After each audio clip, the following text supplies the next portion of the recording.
Johnny. Linda. Pleased to Good meet you, Linda. Pleased to meet you. And we saw you here out on Union and 18th Yes, Street, ma'am. pandering. Yeah. You're out here every day? Yeah, I'm pretty much out here every day. Okay. Yeah. And then you stay in the tent city? Pretty close by. Not there, but somewhere around. Okay. And in a tent as well? Yeah, yeah. Okay. And you mentioned that you had started out in LA? Well, I was born in Little Rock, Arkansas. I moved to Los Angeles with my family when I was 2. From there, I lived until maybe 26, 27. Then I moved to Minnesota to be with family out there. But while in Los Angeles, I was gang affiliated. I got shot.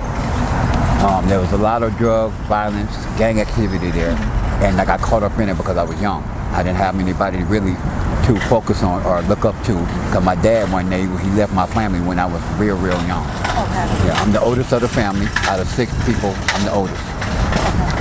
I moved to Minnesota. From Minnesota, I started getting into trouble. I done a total in Minnesota maybe between 17 to 18 years. While I was there in Minnesota prison, they found out that I had cancer in my lung, in my throat. I went to chemo for 3 to 4 months. I got out. I've been going back and forth, checking to make sure they don't have it. While I was in Minnesota, I got out. When I was in Minnesota, my lungs collapsed. Oh boy, okay. Yeah. I went to the doctor. They kept me. They told me that they were going to keep me because my lungs collapsed. I didn't know it because I was breathing funny. Okay. Yeah, hard for me to breathe. Right. Yeah. While I was there, they said, well, you see little blips of air pockets in your lung. We need to cut some of it off because it's going to continue to happen if we don't. So they did. They cut some of it off. Yeah. Okay. But I haven't had a problem with that since then. From there, I left there in 09, came up here to Kankakee. From there, I got shot twice down there. Once on my shoulder, once on my leg. Still homeless. I needed medical because they really didn't have the medical there. Yeah. So I had to come up here to Chicago to get the medical. Okay. And I've been up here ever since. And I had been homeless for 9 years up here. And I still am right now. Okay. I don't want to say food because that's a very harsh word to say. I was misguided. I put it like that. And coming up here, I was told that I can come up here, get an education, get a better job, and things would be better. It happened. I don't hold nothing against the person that told me that, but it was my family. I just had to learn the hard way that, things really doesn't pick themselves up, or you don't really get things that you need until you pick yourself up and do the right thing. Yeah. Right now I'm very spiritual. You was asking me about that. Right. I'm very spiritual. I believe the Lord has something in store for me because I'm still here because of the things that I've been through. Even though I'm homeless, even though I've been through what I've been through, I believe He loves me and He has a bigger plan for me. I haven't seen what He has for me in store yet. And I think He has something for me. And when did you mentioned you started feeling this? Was it in prison that you? For spiritually? Spiritually. I've been spiritual all my life. You have, okay. Yeah, I started going to church when I was young. My mom then made sure I went to church. Okay. And I followed His teachings and His love for me ever since I was young. Don't get me wrong, I never did the right thing. Okay. Because I believe if I would have done the right thing or been on the right path, my life probably would have been different. Who knows? Right. I mean, maybe this was meant for me. I don't know. To receive what I'm going to receive from Him. That's right. But I always have believed in the Lord, and I love the Lord all my life. See, and we're finding that over and over again, and a lot of the signs say God bless. Yeah, that's been pretty amazing to see that, feel that. And I feel it deeply in my heart. I don't think that He's going to leave me or He's going to forsake me for anything. I believe He's always going to be there for me. He just wants me to hold on. For whatever He has for me, just hold on. Right. That's what I'm doing. I'm holding on. Holding on. I'm holding on. I'm holding on. That's all I can do. True. And then what happened? You have a patch now. When I was in Los Angeles, I was with some guys and some other people did gang robberies. Right. Other people had problem with the people that I was walking with, so they shot at the crowd with a .22 rifle. One of the bullets hit me, and it hit me right here.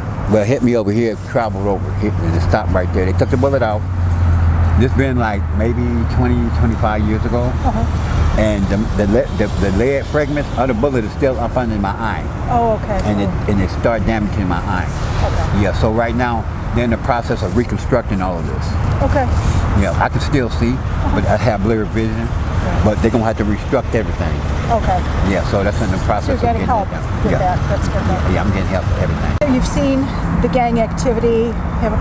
Well, you know, I've been many places, and you know they have gang activity wherever you go. You know, I'm just smarter, more wiser not to get involved. Why? Is because I know what gang activity involvement can do to a person's head and body. You know, because I've been through and had both done. Been shot being in a gang. They've seen a lot of my family members, a lot of my cousins, a lot of my friends die because of gangs. You know, and that just let me know that it's not for me. And how did you get out of this? So I've heard it's once you're in, a lot of people stay in. Well, for one, being in prison. You know, you meet a lot of the people there that's a gang affiliated, and you meet a lot of the older persons that have been involved, and they kind of take you up under your wing, up under their wing, and from doing so, they kind of shield you away from all the gang activity. Okay. You know what I mean? So once I got back out on the streets, I was considered an older person that had been involved. They start having respect for a person that had got shot, being in the activity, had done everything, the drug and all of that, being in the activity. So they don't too much try to force anything on you because they know you already been done it. And you know. And I know. Right. Yeah. So they try to focus on the young people right now. To recruit them. To recruit them, to sell the drugs, and to shoot people, to carry the guns, stuff like that. You know what I mean? I got brothers, younger brothers, my son. I try to, you know, patch into their lives, let them know, you know, that's not the way to go. Even though you might think it's all glamorous. That's what it seems to me, that it's exciting. There's a perception, I think, that's put Well, out you know there. what? Everything that you see, far as the money, far as the cars, far as the having the different women that seems excited about that thing lifestyle that you're living, is false pretense. You know, you don't know the falseness of it until you go through it. It's not real. Yeah, it's not real. You know, a lot of people have lost their lives because of thinking that it's real. I'm just one of the fortunate ones that didn't lose my life. I'm still here because of it. You know what I mean? I take it to heart, man, because they have to understand what the gang stuff is all about. It ain't about anything. It's about having evilness upon the land. To me, that's what I think it is. Evilness. Okay. You know what I mean? Because they'll go to any length to prove themselves, or to prove who they living up under, or who they trying to be, you know, have control. You know, you don't try to control another human being by these means. You don't do that. I mean, a lot of people feel that if you don't do it, they're gonna shoot you, or if they're gonna do it, they're gonna beat you up. How, or why would you feel that doing that is a good thing? It's having a good heart. It's not. Right. It's evil to me. It's evil. Do you think it's kind of similar to brainwashing? Join a crowd? And I believe it is, follow? because like I say, all the things that they portray, or the things that they offer, make it seem like it's exciting. Like it's what? Exciting. Yeah, that's the impression I get. And Yeah. I see these videos of shooting on the internet or on Facebook. And that just, I don't know why on earth would someone photograph that and post it. Yeah. You know, I mean, I feel that we are a lost generation. It's sad to say. I think that we have the potential to do great things. Not just our color, but everyone upon earth have the potential, you know, and the intellect to do greater things than what we are doing, you know. Being a part of a gang to me is not using intellect. It's not using the greatness that's in your mind, you know. Maybe you feel that by doing so, you can feel you can be safe. Maybe you feel like you can make meat. Excuse me.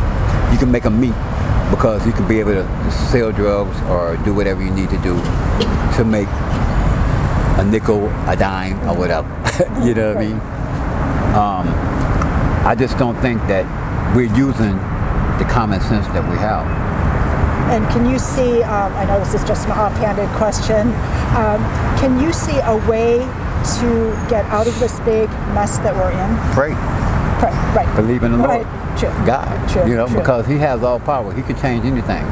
If we believe that, put our faith in Him, you know, and just believe that He could change the way things are, and truly believe it, have faith and believe it. Right. He can, you know, because we can't do it ourselves. That's true. We can't do it ourselves. We limited to the things that we can do, to things that we can change, you know. He can change anything if we believe it, you know. I believe we need to pray more, believe in Him more, have more faith. Until then, I don't see any changing. I'm being real about it. I don't see any change because who's going to change it? We can, but I think it's one by one, maybe. Well, yeah, but you know,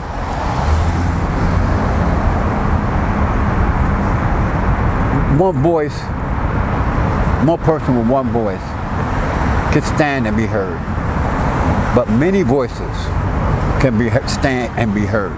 True. You know, Very so true. I think if we were to come together as one, you know, seeking one faith, one belief, and believing that He can make things right, that's when it would change. True. That's when it would change. Sure. Yeah. So all in all, I feel that I met a very wise man today. Truly. Thank you. I want to thank God you bless so you. much. God bless you. Likewise. God bless you. God bless you, my man. Thank y'all. Thank y'all so much.